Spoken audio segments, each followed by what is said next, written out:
You might think colonial Americans were just sitting around drinking tea and complaining about taxes, but the reality is they were getting high off substances that would make a modern pharmacist break out in a cold sweat.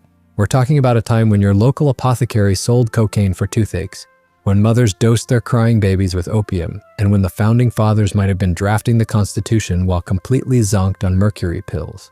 Now, before we dive into this pharmaceutical free-for-all, let me paint you a picture of what medical care looked like in colonial America. Imagine walking into your doctor's office, except instead of sterile white walls and tongue depressors, you're greeted by a guy in a powdered wig who thinks bloodletting cures everything and whose idea of anesthesia is a shot of rum and a leather strap to bite down on.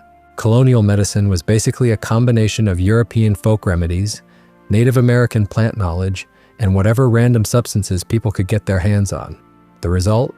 A society that was accidentally pioneering recreational drug use while trying not to die from the common cold.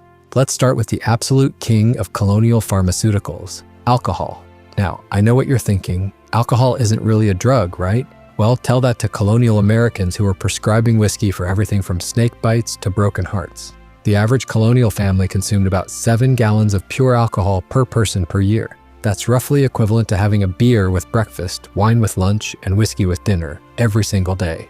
But here's where it gets interesting. Colonial doctors weren't just recommending alcohol for fun. They genuinely believed it had medicinal properties. Got a fever? Drink some rum, feeling melancholy? Try some brandy? Pregnant and experiencing morning sickness? Well, a little wine never hurt anyone, according to Dr. Colonial McWigface. The fascinating thing about colonial alcohol consumption is how it varied by region and social class. In New England, rum was king because of the thriving molasses trade with the Caribbean. The middle colonies preferred whiskey, thanks to all those German and Scots-Irish immigrants who brought their distilling knowledge with them. And down south, well, they were experimenting with everything from peach brandy to corn liquor. What's really wild is that colonial Americans often had safer drinking water in their alcohol than in their actual water. Rivers and wells were frequently contaminated with all sorts of nasty stuff, so a mug of beer or cider was genuinely the healthier choice. It's like the ultimate historical irony. Getting drunk was actually the responsible thing to do. But alcohol was just the beginning of colonial America's pharmaceutical adventure. Enter opium, the wonder drug that could cure everything except common sense. Opium arrived in the colonies through trade with Asia, and colonial doctors embraced it with the enthusiasm of a kid discovering candy.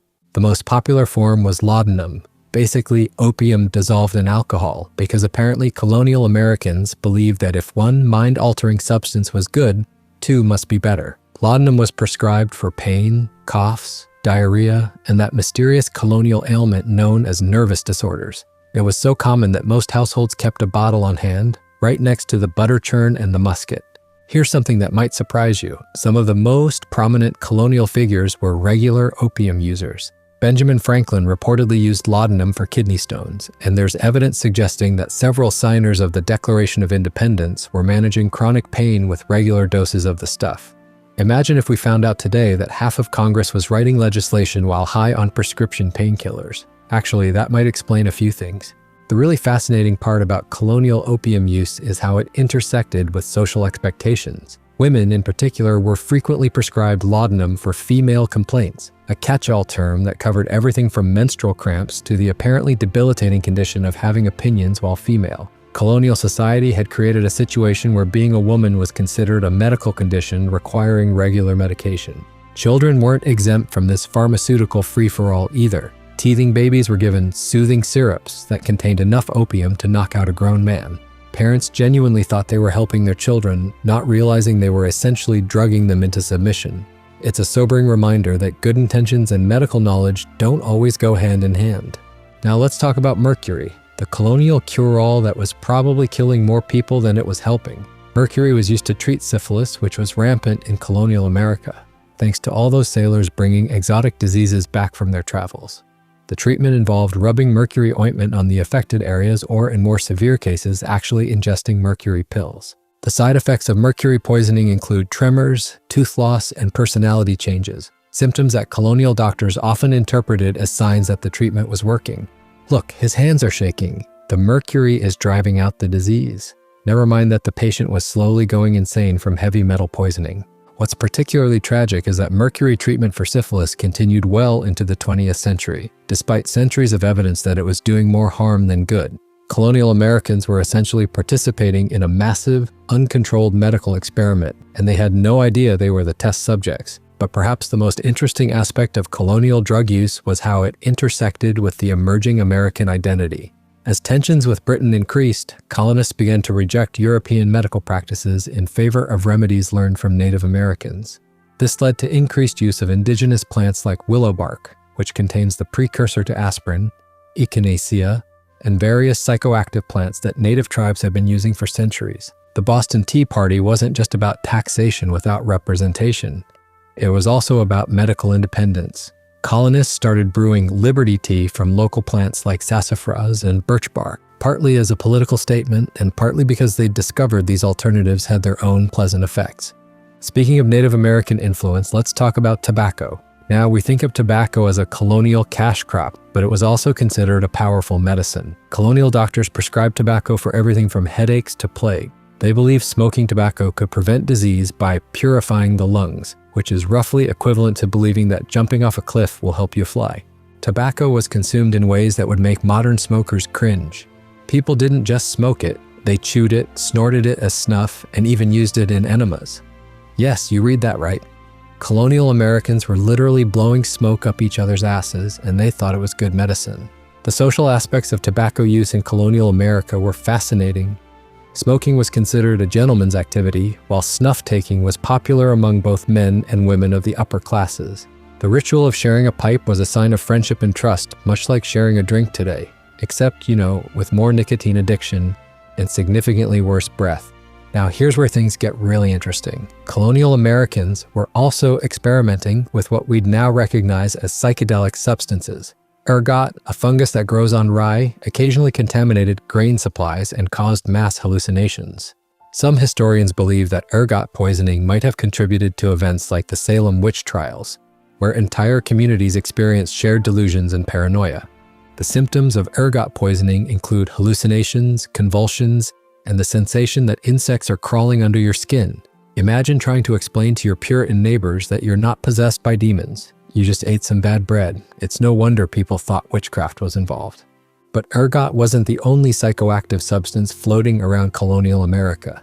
Various Native American tribes introduced colonists to plants like jimsonweed and peyote, though these were typically used in religious or ceremonial contexts rather than as recreational drugs. The cultural exchange between European colonists and Native Americans included not just trade goods and agricultural techniques, but also knowledge about mind-altering substances. Let's not forget about the role of coffee and tea in colonial drug culture. These caffeinated beverages were relatively new to European society, and their stimulating effects were both celebrated and feared. Coffee houses became centers of political discussion and social activity, partly because caffeine made people more talkative and energetic. The British government's attempts to tax tea led to one of the most famous acts of drug-related civil disobedience in history. The Boston Tea Party was essentially a massive protest against government control of psychoactive substances. The colonists were saying, "We'll decide for ourselves what drugs we want to consume, thank you very much." After the Revolution, American coffee consumption skyrocketed as a patriotic alternative to British tea. Coffee became associated with American values of hard work and productivity, while tea was seen as effeminate and European. It's fascinating how political identity became tied to caffeine preferences. Colonial Americans also had access to various imported drugs through international trade. Cinchona bark, which contains quinine, was imported from South America to treat malaria. This was actually one of the few colonial medicines that was genuinely effective, though colonists didn't understand why it worked. Spices like nutmeg and cloves weren't just for cooking, they were also used medicinally and recreationally. Nutmeg in particular can be psychoactive in large doses, and there are records of colonial Americans using it to achieve altered states of consciousness. Imagine getting high off your grandmother's spice rack. The really wild thing about colonial drug use is how it was all perfectly legal and socially acceptable. There were no drug laws, no prescriptions required, and no age restrictions.